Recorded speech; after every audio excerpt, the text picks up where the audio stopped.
En sus últimos momentos, el Papa Francisco ha sorprendido al mundo al revelar una verdad que se había mantenido oculta durante años. Sin embargo, esta verdad contradice directamente la creencia fundamental del cristianismo. ¿Por qué dijo esto el Papa Francisco? ¿Y qué significa para la Iglesia Católica y para el mundo en general? Vamos a profundizar en ello. Declaraciones del Papa Francisco sobre Jesús antes de su muerte.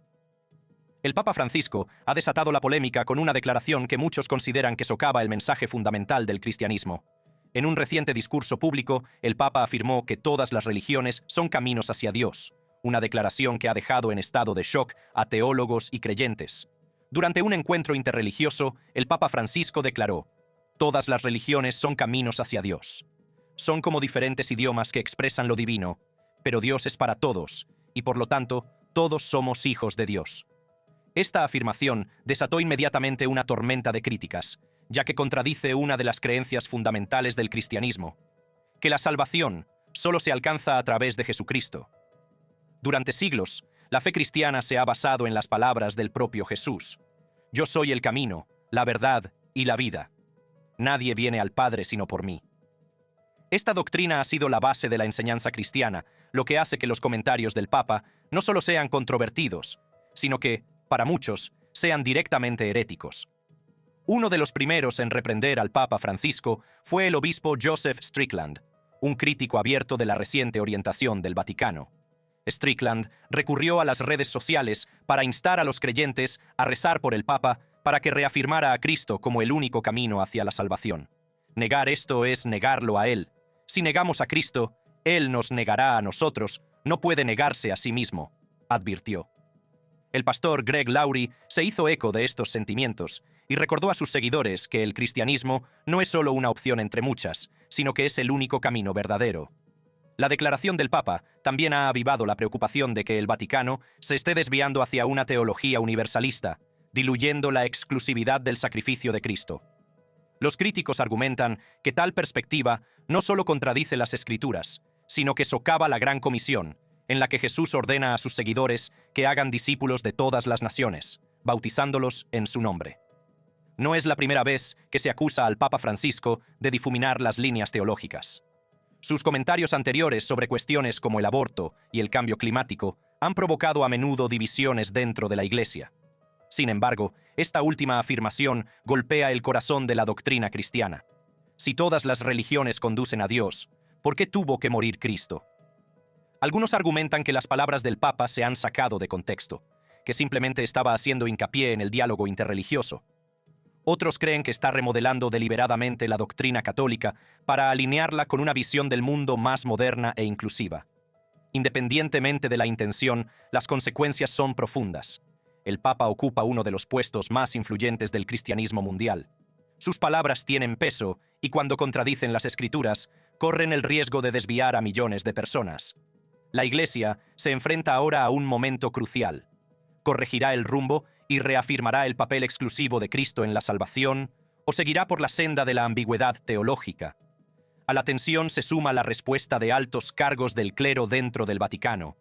Algunos han guardado silencio, mientras que otros sugieren con cautela que las palabras del Papa Francisco deben interpretarse en un contexto más amplio. Sin embargo, sin una aclaración directa del propio Papa, la ambigüedad persiste. Las repercusiones de su declaración también ponen de relieve una división creciente dentro del catolicismo. Los tradicionalistas sostienen que las interpretaciones modernistas de la fe amenazan sus enseñanzas fundamentales, mientras que los progresistas acogen con satisfacción un enfoque más inclusivo.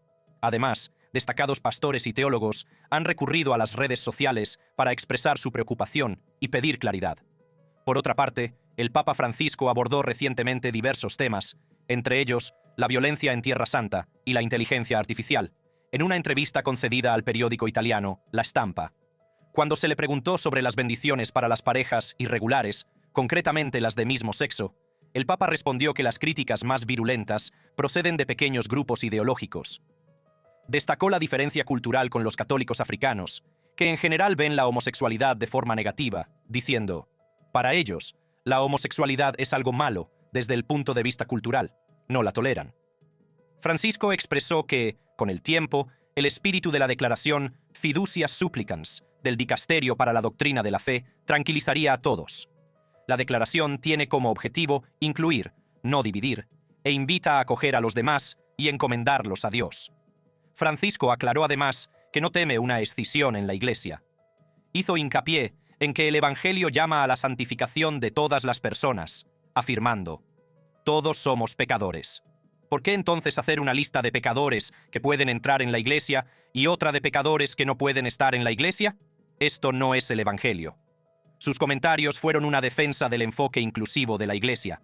En un discurso anterior ante el Dicasterio para la Doctrina de la Fe, el Papa Francisco defendió las bendiciones para las parejas del mismo sexo, aclarando que dichas bendiciones son para las personas, no para sus uniones. No, lo que permití no fue bendecir la unión. Eso no se puede hacer porque no es un sacramento. No puedo... El Señor lo hizo así, pero bendecir a cada persona, sí. La bendición es para todos. Advirtió contra la exigencia de la perfección moral a quienes buscan una bendición. La publicación de Fiducia Supplicans ha provocado una fuerte oposición, especialmente por parte de los líderes católicos africanos. El cardenal Fridolin Ambongo Besungu, de Kinshasa, en representación del Simposio de Conferencias Episcopales de África y Madagascar, publicó una carta en la que rechazaba las bendiciones para las parejas del mismo sexo en el continente. La Conferencia Episcopal del Norte de África contradijo posteriormente esta postura, sugiriendo que se podrían ofrecer bendiciones, aunque esto sigue siendo en gran medida teórico debido a los limitados derechos de las personas LGBTQ+ en la región. Los católicos africanos han expresado su firme desacuerdo con la postura del Vaticano. Un católico nigeriano, citado por The Daily Beast, afirmó: «La Iglesia Católica se ha corrompido. La homosexualidad es una abominación y los africanos no participaremos en tal sacrilegio». Según algunas informaciones, la carta de la SECAM se redactó después de que Ambongo recabara opiniones de varias conferencias episcopales africanas. Ambongo relató una conversación con el Papa Francisco, en la que éste se mostró entristecido por las reacciones mundiales. El Papa Francisco le remitió al cardenal Víctor Manuel Fernández, del Dicasterio para la Doctrina de la Fe, lo que dio lugar a la redacción de un documento que posteriormente se presentó al Papa. El discurso de Ambongo también incluyó comentarios controvertidos en los que afirmaba que, poco a poco, Occidente desaparecería por intentar socavar la familia. Negó que la homosexualidad estuviera presente en África, salvo en casos aislados, pero pidió respeto para las personas homosexuales. Sin embargo, las aclaraciones del Papa Francisco han suscitado un nuevo debate. Aunque enfatizó que la bendición es para las personas, no para las uniones, muchos críticos consideran que sus comentarios han amplificado el problema en lugar de resolverlo. John Allen Jr., editor de Crux, señaló que los activistas LGBTQ+, que inicialmente consideraron Fiducia Supplicans como un avance, podrían sentirse decepcionados por el intento del Papa de apaciguar a los críticos. Del mismo modo, los críticos conservadores sostienen que la bendición de las parejas del mismo sexo implica aprobación, independientemente de la explicación del Papa. Además, durante su gira por Estados Unidos, el Papa Francisco se dirigió a los feligreses de la Catedral de San Patricio en Nueva York y realizó una provocativa declaración. «Dios ve los frutos de nuestro trabajo», añadió el Papa Francisco. «Y si a veces nuestros esfuerzos y obras parecen fracasar y no dar fruto, debemos recordar que somos seguidores de Jesucristo y que su vida, humanamente hablando, terminó en fracaso, el fracaso de la cruz». Esta declaración ha suscitado preguntas entre los cristianos que consideran el sacrificio de Cristo como la victoria definitiva, no como un fracaso. En otras palabras, muchos ven la cruz como el triunfo sobre el pecado y la muerte, por lo que las palabras del Papa parecen contradictorias con esa creencia. Jimmy Akin, de Catholic Answers, explica que el mensaje del Papa refleja una perspectiva humana. En la época de Jesús, la gente esperaba que el Mesías liderara una rebelión triunfante contra los romanos, restaurara la independencia política de Israel y reinara en Jerusalén como un rey davídico, dice Akin. Jesús no hizo nada de eso. Desde la perspectiva de la mayoría de la gente de la época, basándose en sus expectativas sobre lo que haría el Mesías, parecía un revolucionario político fracasado. Sin embargo, Akin sostiene que, desde la perspectiva de Dios, Cristo cumplió su propósito. Aunque la muerte de Jesús pareció un fracaso desde el punto de vista mundano, en realidad fue el camino hacia la salvación. Más allá de esta homilía, el Papa Francisco siguió acaparando titulares y alimentando el debate, especialmente entre los católicos. Recientemente, el Vaticano confirmó una reunión entre el Papa y Kim Davis, una funcionaria de Kentucky, conocida por negarse a expedir licencias de matrimonio homosexual. En su encuentro, el Papa Francisco animó a Davis a mantenerse firme, un mensaje que resuena con sus palabras anteriores en la Catedral de San Patricio. El Papa también instó a los fieles a afrontar los retos con dignidad, diciendo: «Sé que muchos de vosotros estáis en primera línea para afrontar los retos de la adaptación a un panorama pastoral en evolución». Y continuó: «Sean cuales sean las dificultades y pruebas a las que se enfrenten, les pido, como a San Pedro, que estén en paz y respondan como lo hizo Cristo. Dio gracias al Padre, tomó su cruz y miró hacia adelante». A pesar de la complejidad y la controversia de sus declaraciones, el Papa llama constantemente a la paz, la perseverancia y la fe en el plan de Dios. Por otra parte, el Papa Francisco ha sufrido un grave deterioro de su salud, lo que ha llevado a su hospitalización en los últimos días. Ahora queda por ver la gravedad de su estado y lo que le depara el futuro. El Papa Francisco se encuentra en estado crítico en el hospital. El Papa Francisco permanece ingresado en el hospital con neumonía, pero el Vaticano informa de una ligera mejoría en su estado. Una tomografía computarizada ha mostrado una evolución normal de la inflamación pulmonar y la insuficiencia renal leve diagnosticada el domingo se ha resuelto.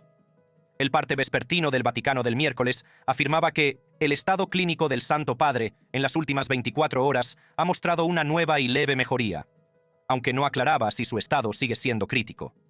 Además, sus médicos se mantienen cautelosos en su pronóstico. Francisco pasa su 15ª noche en el Hospital Gemelli de Roma. Come con normalidad y sigue realizando algunas tareas de trabajo. Un funcionario del Vaticano señaló que ha recibido muchas cartas y tarjetas deseándole una pronta recuperación. Se siguen celebrando vigilias de oración por su salud en la Basílica de San Pedro, en toda Italia y en el extranjero, algunas de ellas frente al Gemelli, un hospital al que acuden con frecuencia los papas. El Papa fue ingresado el 14 de febrero y se le diagnosticó una infección respiratoria y neumonía en ambos pulmones. Es vulnerable a las infecciones pulmonares debido a un historial de pleuresía y a la extirpación parcial de un pulmón durante su juventud en Argentina, mientras se formaba para ser sacerdote. Francisco ha sufrido problemas de salud continuos, entre ellos una hospitalización por neumonía en marzo de 2023 y una operación de colon en junio de 2021. También padece dolor en el nervio ciático y problemas en las rodillas, por lo que a menudo utiliza una silla de ruedas o un bastón. A pesar de sus problemas de salud, el Papa mantuvo una agenda muy apretada antes de su hospitalización, especialmente con actos relacionados con el año jubilar católico. Además, grupos interreligiosos, líderes mundiales y comunidades católicas han expresado sus mejores deseos y oraciones por su recuperación. El martes se celebró un servicio interreligioso por el Papa en el templo budista Mahabodhi de Colombo, Sri Lanka, que visitó en 2015. Durante ese viaje, Francisco se convirtió en el segundo papa en visitar el templo, tras cambiar su agenda en el último momento para presentar sus respetos. Durante su estancia en el templo, el papa escuchó los cánticos de los monjes budistas y rezó mientras se abría la estupa, que contiene reliquias sagradas. Este acontecimiento, considerado un privilegio excepcional, fue visto como una muestra de respeto hacia el papa. A lo largo de su papado, el Papa Francisco ha hecho hincapié en el compromiso con las comunidades ecuménicas e interreligiosas. Además, la naturaleza compleja de su enfermedad y los medicamentos que está tomando han suscitado preocupación por el riesgo de sepsis. El patriarca ecuménico Bartolomé de Constantinopla fue uno de los primeros en ofrecer sus oraciones, escribiendo una carta manuscrita en la que deseaba al Papa un rápido regreso a sus importantes y sagrados deberes. El imán Yahya Sergio Jae Pallavicini, de la Meca, elogió a Francisco como defensor del diálogo entre cristianos y musulmanes, mientras que Noemi Di Segni, presidenta de las comunidades judías italianas, lo calificó de punto de referencia clave para el diálogo interreligioso y para toda la humanidad. Obispos y cardenales católicos de todo el mundo también han ofrecido sus oraciones. El cardenal Béchara Boutros, Pierre Rabhi, patriarca de Antioquía de los maronitas en el Líbano, rezó públicamente por el Papa, pidiendo que el Señor le ayude y le conceda la curación. El patriarca latino de Jerusalén, cardenal Pierbattista Pizzaballa, pidió a los fieles que se unieran en oración por la salud del Papa, instándoles a unirse como una sola familia en la fe. Los católicos chinos se han sumado a la oración y al ayuno por la recuperación de Francisco. El sitio web xinde.org, una referencia clave para los católicos chinos, ha seguido de cerca el estado del Papa y ha publicado las últimas noticias del Vaticano. El sitio web ha animado a rezar diariamente por su salud y ha publicado una oración del padre jesuita James Martin, en la que pide la gracia divina para ayudar a la recuperación del Papa. Aunque sus visitas han sido limitadas debido a su estado, la primera ministra italiana, Giorgia Meloni, visitó al Papa el 19 de febrero, antes de su crisis respiratoria. Informó de que el Papa estaba de buen humor y bromeaba. El 24 de febrero, el secretario general de las Naciones Unidas, Antonio Guterres, expresó sus mejores deseos a través del secretario de Estado del Vaticano, el cardenal Pietro Parolin, y destacó la importancia mundial del Papa. Además, una nueva declaración de periodistas italianos afirma que la salud del Papa Francisco se ha deteriorado debido a la reciente apertura de 5 portales sagrados durante las fiestas navideñas. Esto ha desatado una oleada de especulaciones y preocupación en diversas plataformas de redes sociales, especialmente después de que un artículo del New York Post llamara la atención sobre la participación del Papa en un ritual que ha suscitado una gran controversia. La historia se ha difundido rápidamente, y personalidades de Internet e influencers de las redes sociales han hecho afirmaciones audaces sobre el ritual del Papa. Un vídeo de TikTok especialmente popular, con más de 2 millones de visitas, sugería que el Papa podría haber abierto las puertas para que entre el dragón durante las celebraciones navideñas de este año. El vídeo cuestiona los motivos del Papa y pregunta con humor: ¿por qué lo haces este año, con esta economía? Aunque el vídeo intenta presentar el acontecimiento como algo siniestro y apocalíptico, la explicación real del Vaticano para la apertura de los portales es mucho menos dramática. La decisión del Papa Francisco de abrir 5 portales sagrados este año forma parte de un antiguo ritual católico que se celebra cada 25 años. Estos portales, o puertas, sirven como aberturas simbólicas a basílicas muy conocidas de Roma, y el ritual se celebra tradicionalmente para marcar un año de renovación y esperanza para los católicos de todo el mundo. Contrariamente a lo que han sugerido algunas personalidades de Internet, el ritual no es algo nuevo, ni tan siniestro como algunos creen. Además, un elemento del ritual de este año que está llamando la atención es la decisión del Papa Francisco de abrir una 5ª puerta en la prisión de Rebibbia, en Roma, el 26 de diciembre. Esta decisión supone la primera vez en la historia que un papa abre una puerta en una prisión. La acción del Papa pretende ser un gesto simbólico de esperanza para los presos, animándoles a mirar hacia el futuro con fe renovada y optimismo. Sin embargo, cabe señalar que la apertura de la puerta de Rebibbia es puramente simbólica. No se liberará a ningún preso, ni hay indicios de que esto forme parte de un plan más amplio y nefasto. A pesar de la naturaleza relativamente inofensiva del ritual, algunos han llevado demasiado lejos la idea de los portales, especulando que estas acciones podrían estar relacionadas con algo mucho más oscuro. Un aspecto particularmente dramático de la teoría es la mención de la llamada tumba de Lucifer bajo el Vaticano. Efectivamente, hay una necrópolis situada debajo de la Basílica de San Pedro, y dentro de este antiguo cementerio hay una tumba con la inscripción Lucifer. Sin embargo, es importante señalar que no se trata del diablo, como muchos podrían suponer. Más bien, es probable que se refiera a una figura histórica anterior, o quizás a algún tipo de grafiti antiguo. El auge de las teorías conspirativas en torno a las acciones del Papa no es nuevo. Históricamente, la Iglesia Católica ha sido objeto de numerosas teorías, alimentadas por su larga historia, sus complejos rituales y el profundo misterio que rodea algunas de sus prácticas. Una de estas teorías gira en torno a un ídolo demoníaco en el Vaticano, que ha atraído mucho la atención de los teóricos de la conspiración. Este ídolo se refiere a una gran escultura moderna situada en la sala de audiencias Pablo VI, que representa la resurrección de Jesús. La sala, donde el Papa celebra sus audiencias semanales, se ha convertido en el punto focal de estas teorías, no solo por la escultura en sí, sino también por el diseño de la sala, que muchos asocian con imágenes de serpientes. La escultura, que mide 20 metros por 7 metros, ha suscitado numerosas teorías debido a su aspecto inusual. Algunos creen que representa a Baphomet, la deidad supuestamente adorada por los caballeros templarios, y ahora a menudo relacionada con el ocultismo, el arte de la cultura pop y el simbolismo de los Illuminati. Los entusiastas de las conspiraciones afirman que, si se observa desde el ángulo adecuado, la forma de la escultura refleja la cabeza de Baphomet, que se dice que se parece a una cabra. Ahora bien, ¿qué pasará si el Papa Francisco fallece repentinamente? ¿Quién será el próximo Papa? ¿Se cumplirá la predicción de Nostradamus de que el próximo Papa se alineará con las fuerzas del mal? La posible muerte del Papa Francisco y el próximo Papa. Si el Papa fallece, su funeral tendrá lugar en un plazo de 6 días, y su cuerpo será velado en la Basílica de San Pedro. El cónclave, en el que los cardenales se reúnen para elegir a un sucesor, comenzará al menos 15 días después de la muerte del Papa. El chambelán del Vaticano, el cardenal Kevin Farrell, será el primero en confirmar la muerte del Papa, llamándolo 3 veces por su nombre junto a su lecho. A continuación, se sellarán la oficina y los aposentos privados del Papa, y se le quitará el anillo papal de pescador, que se romperá con un martillo. El cuerpo del Papa será vestido con ropas rojas y una mitra blanca, y será colocado en la Basílica de San Pedro durante 3 días. A diferencia de la mayoría de sus predecesores, el Papa Francisco ha expresado su deseo de ser enterrado en la Basílica de Santa María la Mayor, en Roma, y no en la gruta situada bajo la Basílica de San Pedro. El cónclave estará formado por cardenales menores de 80 años. Actualmente, 138 de los 252 cardenales tienen derecho a voto. Los cardenales permanecerán encerrados en la Capilla Sixtina, aislados del mundo exterior, hasta que se elija un nuevo papa por mayoría de 2/3. Aunque en el pasado los cónclaves han durado semanas o meses, el cónclave de 2013, tras la renuncia del Papa Benedicto, duró solo un día. Si no se elige ningún papa después de 2 semanas, los cardenales pueden optar por una votación por mayoría. El cónclave comienza con una misa llamada Pro Eligendo Romano Pontificie para la elección del nuevo papa.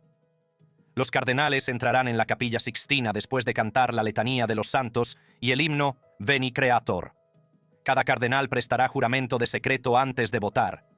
Cada cardenal escribirá su elección en una papeleta con la inscripción «Elijo como sumo pontífice». Las papeletas se depositarán en una urna de plata y oro y se procederá al recuento. Los cambios introducidos por el Papa Juan Pablo II en 1996 introdujeron 3 recipientes para guardar las papeletas. Uno para los votos generales, otro para los cardenales enfermos que votan desde sus camas y un tercero para guardar las papeletas después del recuento. Los católicos de todo el mundo observarán con expectación el humo negro que sale de la Capilla Sixtina, que indica que no se ha tomado ninguna decisión, mientras que el humo blanco señala la elección de un nuevo papa. Una vez elegido el nuevo papa, el cardenal protodiácono anunciará: «Tenemos un nuevo papa». Se preguntará al papa recién elegido si acepta la elección y qué nombre tomará. A continuación, el nuevo papa se pondrá la sotana blanca y aparecerá en el balcón para dirigirse a los fieles. Además, Pietro Parolin, secretario de Estado del Vaticano, es el favorito para suceder al Papa Francisco. Las casas de apuestas dan a Parolin una probabilidad de 4-1 de ser el próximo papa. Como partidario de una iglesia global descentralizada, Parolin comparte una visión política similar a la del Papa Francisco. Sus opiniones progresistas, como el apoyo a la comunión para las personas que se han vuelto a casar civilmente en algunos casos, están en línea con el enfoque de Francisco. Parolin también ha indicado que el celibato de los sacerdotes podría ser objeto de debate. Sobre la bendición de las parejas del mismo sexo, ha subrayado que el cambio debe ser fiel a la Iglesia, al tiempo que permite el progreso en la continuidad. Sin embargo, en octubre de 2023, afirmó con firmeza que la ordenación de mujeres al sacerdocio es innegociable. A pesar de las cualificaciones del cardenal Pietro Parolin, su candidatura se ha visto empañada por la controversia, en particular por su participación en una inversión fallida que supuso importantes pérdidas para el Vaticano. Parolin estuvo vinculado a un escándalo relacionado con un fondo inmobiliario londinense dirigido por el empresario Raffaele Mincione, que supuso una pérdida de 18 millones de euros para el Vaticano.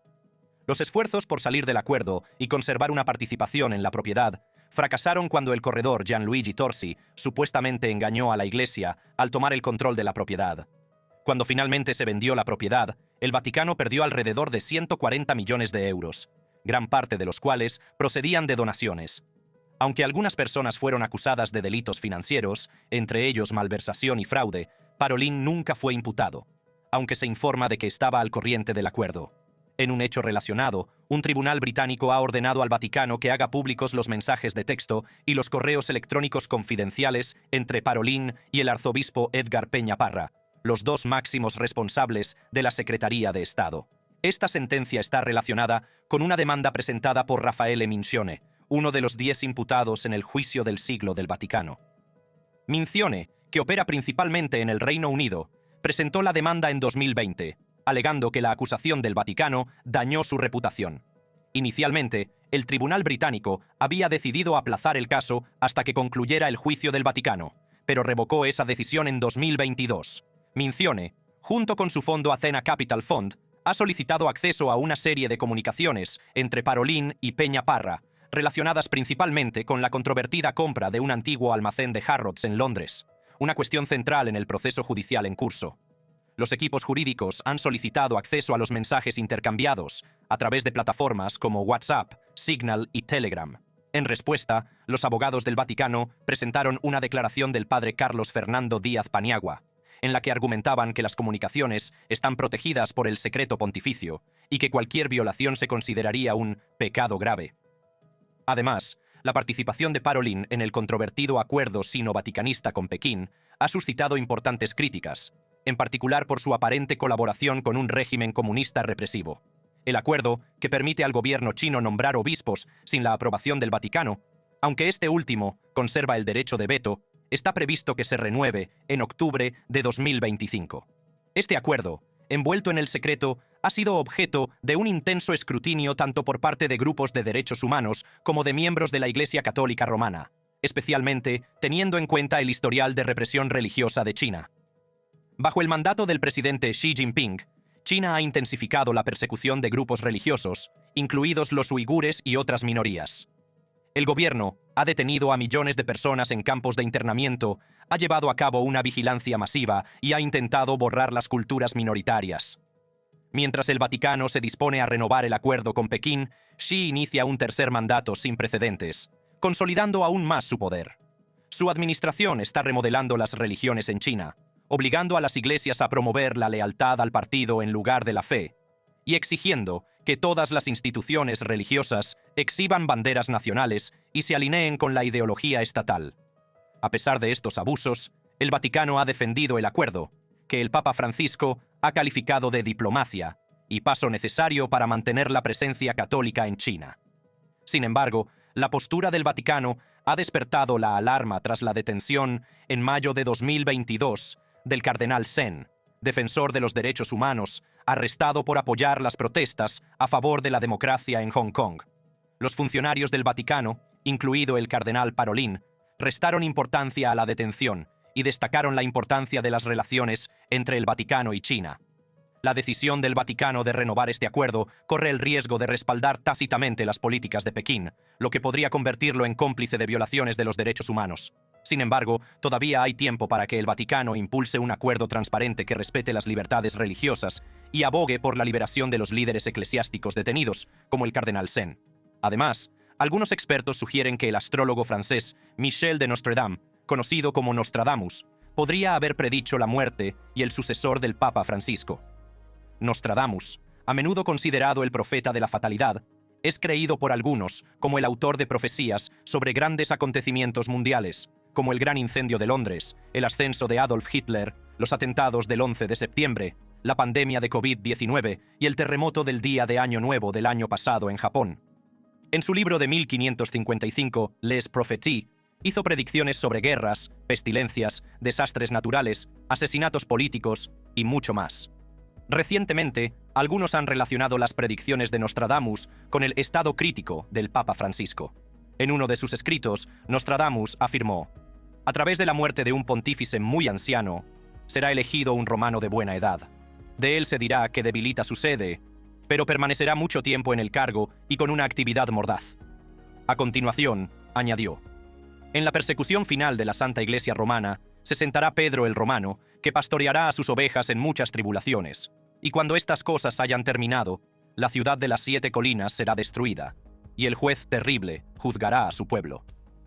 El fin. El domingo, en Nueva York, el cardenal Timothy Dolan reconoció que los católicos estaban unidos al lado del lecho de muerte de un padre moribundo. Dado que nuestro Santo Padre, el Papa Francisco, se encuentra en un estado de salud muy delicado y probablemente cerca de la muerte, dijo Dolan, añadiendo que esperaba y rezaba para que Francisco se recuperara. El deterioro de la salud del Papa ha suscitado preguntas sobre los planes de sucesión de la Iglesia Católica. Sin embargo, algunos escépticos cuestionan lo sorprendente que es realmente la predicción de Nostradamus, señalando que no es nada chocante que un papa anciano sea sucedido por un romano de buena edad. Si te ha gustado este video, sigue explorando y haz clic en cualquiera de las tarjetas de la pantalla para ver más videos interesantes como este.